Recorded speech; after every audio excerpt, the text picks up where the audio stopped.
Hey everybody, welcome to the episode of Zerch Nerd. Today we're going to be doing a tech review on two different controllers that I wanted to bring to light. So we've got the core controller for Xbox Series S and X. This is the core version of the Elite 2. And then secondly, the DualSense Edge. But what we're going to compare between the two, I'm going to take out any reviews that have to do with the back buttons because I don't really use them, so I took them out.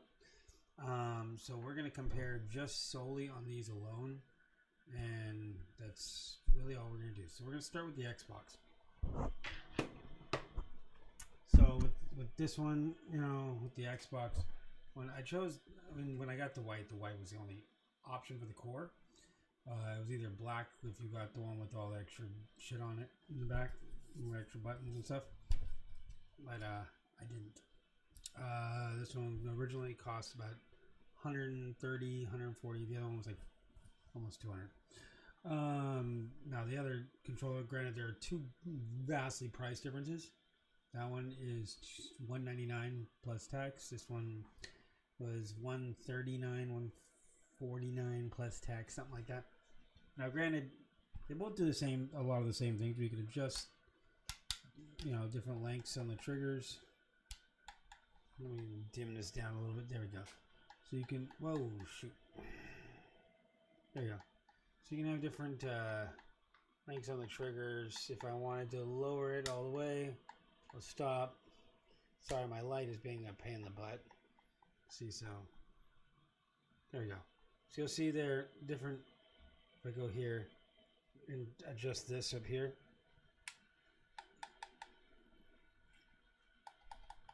so it's got three different spots for that, which is good. This controller, though, it has a lot of cool things. The only issues that I have is I'm not a big fan of this guy. I don't know why. I just never really got used to that. Personally, I think for an Xbox controller, I think this is what the standard should have been for a while. That's just my opinion. I think the standard for this should have been the standard with the Xbox One. Not the original, but the one that came up previous gen. This should have been the stock for it. I think this would have been the best move for it. Especially since PlayStation's been putting batteries built into their controllers since PS3. I think they first iterated something similar to that with PS2, actually, honestly. Now, the rumble pack in that is really good. I do play a lot of COD with it, so it's pretty decent. The only downside is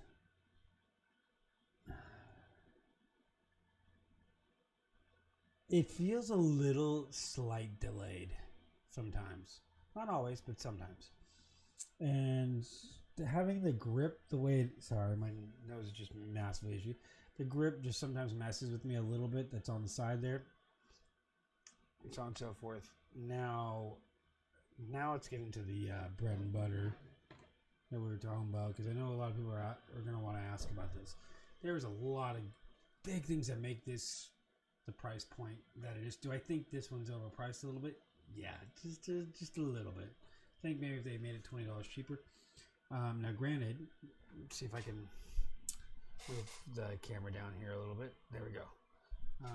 So let's see here. So, with this, there's I'm going to stand up so you guys can see a little more. So basically, with this, as you can see here, the controller has a lot of cool features that you can use. Like there's this really good spot here. Like, if you need to replace these little things here, like these guys, you can literally just release this. I don't really have nails today.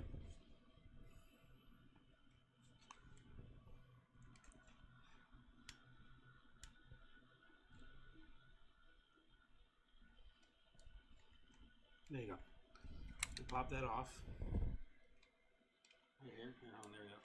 You can literally pop this piece off.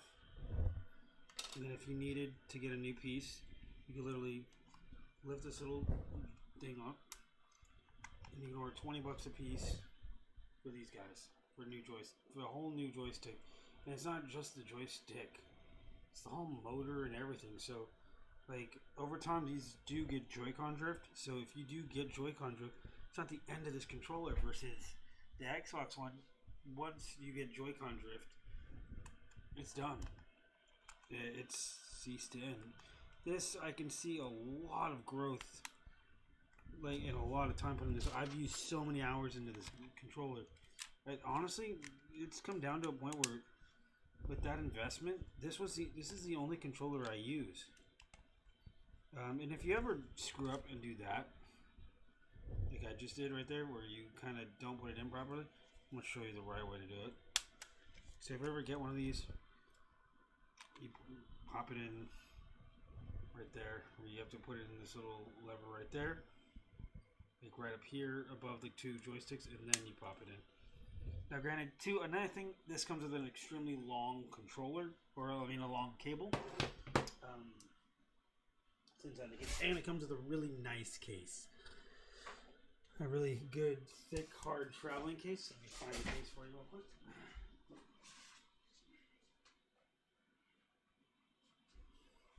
So it does come with this cool little traveling case. And the one thing that makes it even better, not just that it comes with like a really cool cable, it's right up here, and all the extra cool little accessories. But say you zip it up and you have it in there, but you want to charge it, you can pop this open right via Velcro.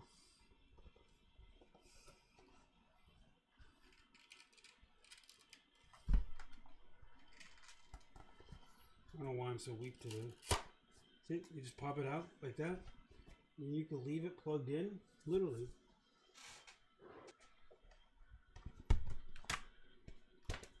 And like that, with it zipped up, and you can charge it through the control. Oh, sorry. There we go. You can leave it plugged in like that, and the controller's right in there, right here. You can see it right here. And you can leave it plugged in charging. Now, if you have a dock, you could just run this straight onto a dock, and it runs beautifully. Another cool thing, too, that I wish Microsoft would put a little more detail into their stuff like that. Like, if you look very carefully, sorry if my controller seems a little dirty, but all these little dots, they're not dirt. They're these cool little XOs, triangles, squares. The little PlayStation, they put a lot into each, like even into the groove of the control of the bottom of these sticks. Has all the different button things here. Now, granted, I wish they made it where you could pop this off and replace this and that. That would be cool if you could be able to replace these buttons over time, and even the touchpad would be nice in time, because